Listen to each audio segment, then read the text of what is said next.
ही मानते, दुखी सुखी होने वाले मन को जो मैं नहीं मानते, बीमार और तंदुरुस्त रहने वाले तन को जो मैं नहीं मानते, बुद्धि बदलने वाली को जो मैं नहीं मानते, अहंकार जो प्रतीत होता है उसको मैं नहीं मानते, लेकिन इन सब को जो जानता है उस स्वस्वरूप को मैं जो जानते हैं वो सतगुरु होते हैं। सतगुरु मिले अनंत फल, न अंत इति अनंता, जिस फल का अंत न हो वो अनंत फल है।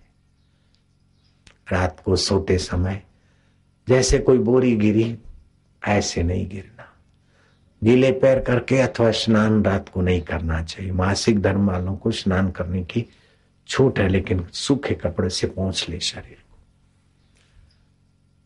रात को सिराना आपका पश्चिम के तरफ है तो बदल देना, उत्तर के तरफ है तो सिराना बदल देना। रात का आपका सिराना पश्चिम दिशा में है तो आयुष्य को क्षीण करेगा, उत्तर दिशा पे है तो आरोग्य आयुष्य को हनन करेगा। या तो दक्षिण के तरफ या तो पूर्व के तरफ सिराना हो, और ऐसी आपकी पश्चिम में है तो आप डॉक्टरों से घिरे रहो फिर भी बीमारी आपको नहीं छोड़ेगी। ऐसी अथवा पश्चिम की ज्यादा हवा स्वास्थ्य के लिए ठीक नहीं। एक बात, आप जब सोने को जाएं तो ये सोचना मैं प्रभु से मिलने को जा रहा हूं। जयराम जी तो बोलना पड़ेगा।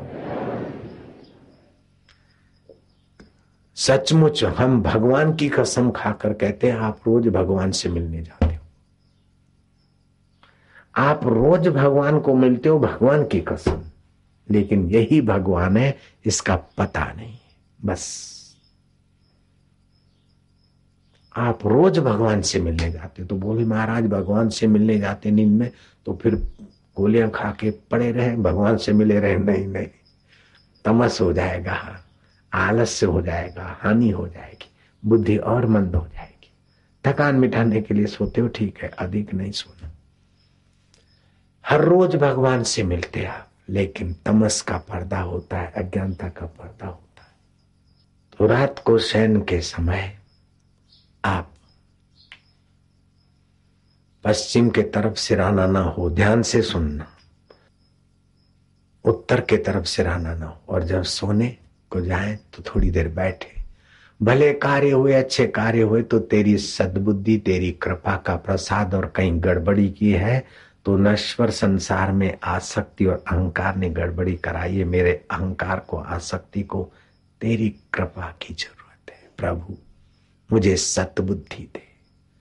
चाणक्य जी प्रार्थना करते थे कि तू रूठ जाए, मेरा भाग्य रूठ जाए, मेरा मकान छिन जाए, मेरी सुविधाएं छिन जाए, सब कुछ ले लेना, लेकिन प्रभु मेरी सद्बुद्धि कभी न छीनना। बस ईश्वर को प्रार्थना करो कि तुम सतबुद्धि दो। जब सद्बुद्धि मिलेगी तो सत में टिकेगी। अब सत में टिकी तो आपको घाटा क्या पड़ेगा। एक चला गया गुरु के पास, महाराज मेरा धंधा नहीं है, शादी नहीं हो रही, मैं दुखी हूं, मंगनी होते होते टूट जाती है।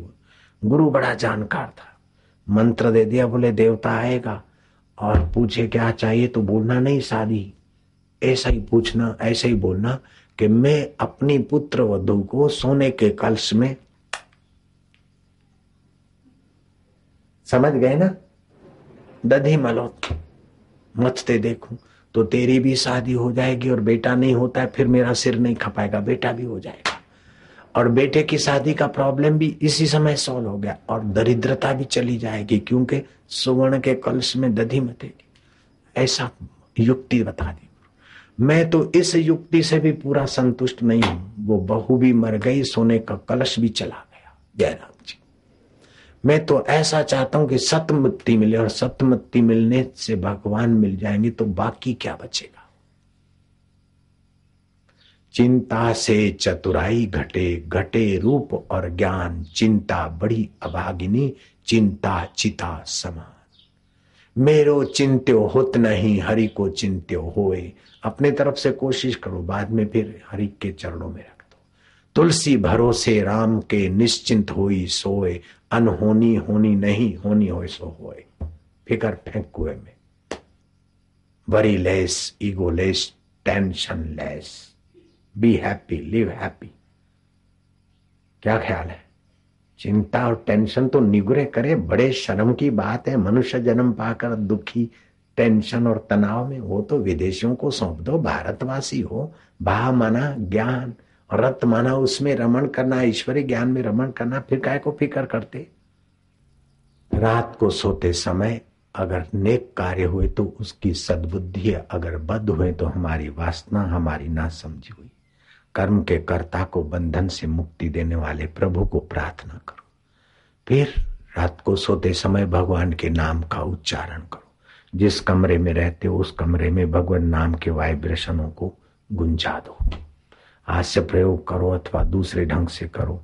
ये करने में कठिनाई लगे तो कैसेट ले जाना, और वो कैसेट के द्वारा ही, म्यूजिक के द्वारा फिर शुरू हो जाओगे।